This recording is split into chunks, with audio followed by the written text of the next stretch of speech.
What's up guys? Welcome to AnimeKouhai. If you'd like to help me out, please hit the like button and subscribe to my channel. It must have been the same in this case. She knew Rimuru and the others had emerged victorious, but aside from a brief, "we won," she hadn't been briefed in detail. Nevertheless, she was certain something extraordinary had occurred due to that tricky slime, so she planned to inquire once things settled down. I knew this would be complicated. It's not a topic for a phone call, but I should have asked for more information. Elmisia's expression remained unchanged as she regretted only feeling relief at the news of his triumph. It was beneficial that Veldora stayed friendly and Velgrin turned into an ally, right? Leon nodded in agreement. In my observation, it's surprising that he's managed to survive. Personally, I would have found it impossible to defeat Velgrin. If he had faced Guy, there might have been a possibility. But dealing with the parallel existence skill mentioned by Rimuru, Leon knew he had no shot at victory. That's why Leon was convinced there was no need for Rimuru to fabricate his odds against such an ability. Well, even I can't do that, so why should Leon-kun be so hard on himself? I'm not being hard on myself. Really? Yeah. More importantly, Leon wanted to get back to the main topic. Whenever Elmisia was around, she would tease him constantly. To avoid that this time, he decided to quickly share what he wanted. The situation is as I explained. I'd like you to contact Master.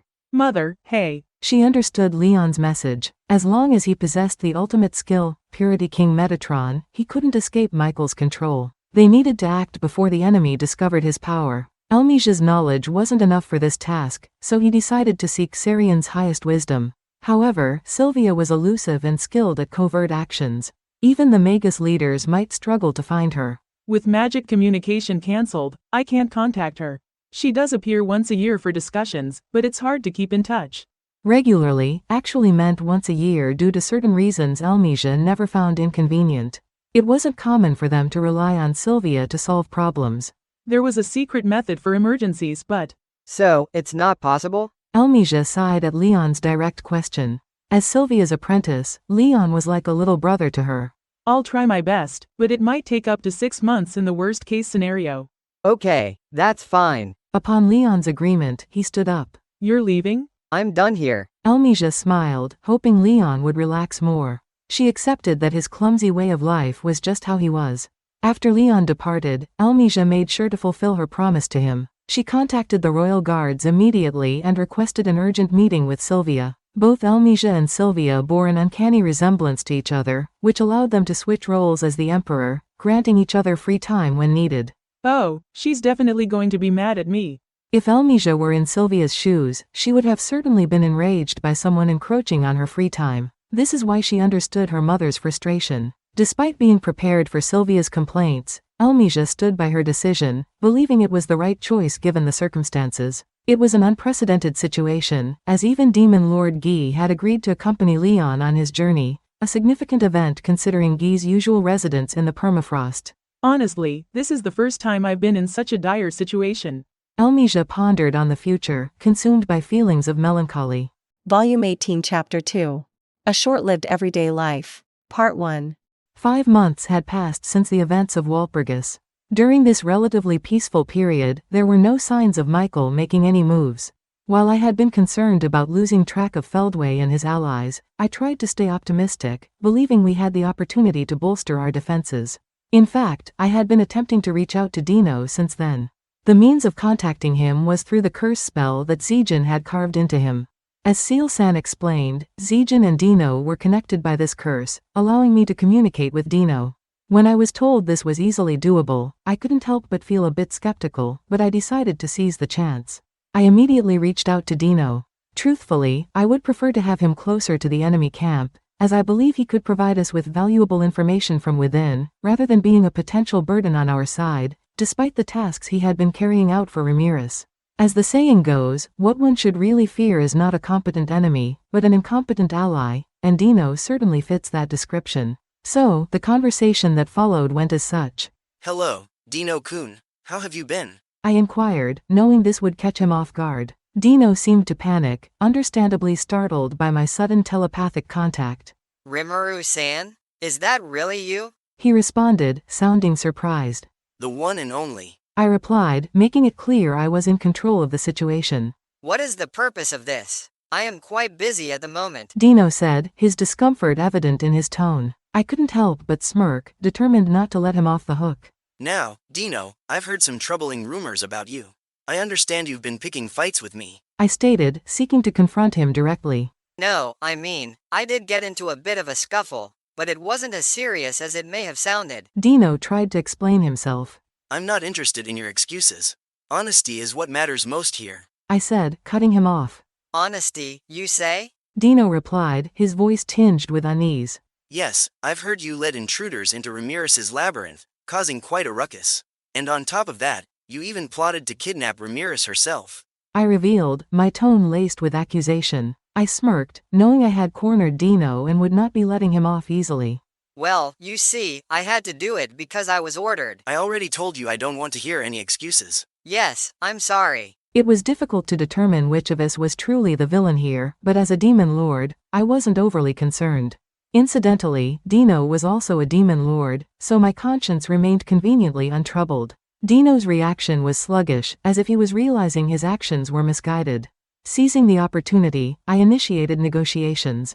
Normally, this would have been an unforgivable act, but I'm willing to overlook it just this once. That is, if Dino-kun is genuinely remorseful. Seriously? Of course, I'm sorry. It's just that I have my own issues, and this is what happened. You understand where I'm coming from, don't you? I do. It's just that Dino-kun was under Michael's control. As I had suspected, he was unaware of this. However, Dino's inherently lazy nature may have worked in his favor this time, as he didn't seem to have much loyalty to the ruler, Michael. Wait, hold on. Seriously? I'm being controlled? Yes, you are. I didn't think it was your own decision to do that, either. After this revelation, I proceeded to inform him about Michael's ability. I see. So that's the situation. I'm guessing you also possess an angelic skill, am I correct? No way. It's true that I do have the ultimate skill, Heavenly King Astarte. Dino's skill is Heavenly King Astarte. I'm uncertain of its exact capabilities, but it appears to be an angelic skill. That explains it, then. That's why you're being manipulated by Michael without even realizing it. Based on Dino's reaction, making him aware of his controlled state could be either beneficial or detrimental. He didn't seem completely beholden to Michael's sway, so the domination might be easier to break. Dino's character could also be a factor, but I had a feeling he would be able to overcome this challenge. What should I do? Listening to you, I don't feel angry at Michael. I don't feel like betraying him, and I don't feel like joining your side either. I didn't realize it until now, but it's definitely a strange feeling. Through this exchange, I was able to uncover Dino's skills and make him aware of the situation. This contact seems to have been a productive one. Well, I have a hypothesis. If you possess a demonic skill that opposes an angelic skill, you might be able to offset them and free yourself from their control. There are other methods, but I don't recommend them as they rely on chance. In terms of the offset theory, Chloe serves as a prime example. Having possessed the manas known as Chronoa, Chloe herself remained uncontrolled. Though I've heard she's lost contact with Chronoa now, it seemed evident that she had struggled to rid Hope King Sariel of its control circuit. I wanted to lend a hand, but I've placed my trust in them and will let them handle it their way. So, it ultimately boils down to chance. That's not true. It's not that I distrust Dino, but he's still under someone's influence. I'm not foolish enough to reveal all my cards. Honestly, when it came to Leon, I had a hunch that Seal-san would intervene if I used predation on him. However, the mere thought of it made me uneasy, so I kept it as a last resort. That's why I only mentioned the possibility of taking action to Dino. I understand. Being controlled doesn't sit right with me, so I'll see if there's something I can do about it. Hey, hold on. Michael and the Demon Lords are gearing up for an all-out war, so I need you to lay low and not arouse suspicion. Even if I could extract information from Dino, say by having him spy, I wouldn't fully trust him. Zijin's curse wasn't potent enough to prevent him from lying, and even if he did speak the truth, it would be futile if he reported to Michael. Considering I wasn't sure which held more sway, Zijin's coercion or Michael's control, relying on uncertain intel felt risky. But still, it would be a waste to let Dino laze around here. Moreover, it's unacceptable that we're the only ones grappling with this situation. Is that okay with you? Dino seems pleased to be instructed not to take action. He's such a nice guy. There's no need for me to be kind. I also figured it might be tough for you to go against Michael. I responded in a caring tone towards Dino, yet inwardly prepared to set him to work. No, I don't want to betray him, but I have no qualms about sharing information. Is this really fine? I find it hard to trust this guy on a fundamental level. No, it'll do. It's best to have him work in our favor to the extent that he doesn't even realize he's betraying us.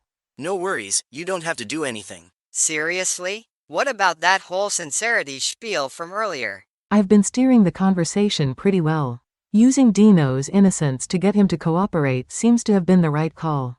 Even if you sit out the battle, it's like Michael's strength is diminished. Yeah, I guess you're right. It's a bit irritating that he bought into that, but considering it's Dino, it's forgivable. Got it. I'll keep you posted if there's anything you need to know. That'd be great. Alright, now he'll be our unknowing spy. Okay, I'll keep an eye out. Just give me a heads up if you need anything. Sound good? Yeah, sounds good. By the way, any word on Michael's whereabouts? Any idea when he might make a move? With Dino opening up, I asked the questions I needed answers to.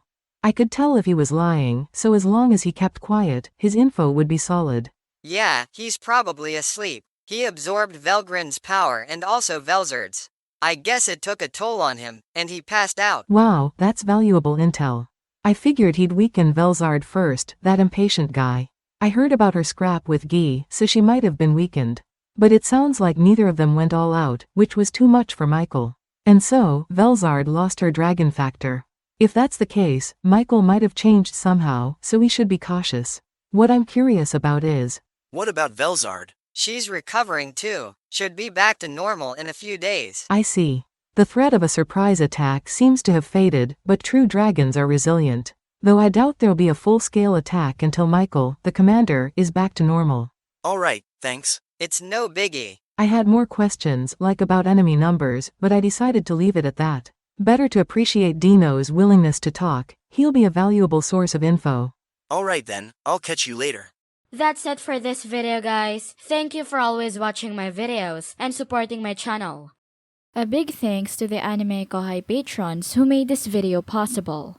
Jason Martin, Zach Rosen, Jerry Sladek, Normal Defate, Joshua Andrade, L, Gary Miles, Dragon Spawn 666, J Rule, Leiron Sangkap, Lucas Guet, Jason Martin, Ekotski. Thank you so much for helping out. I'll see you guys in the next video.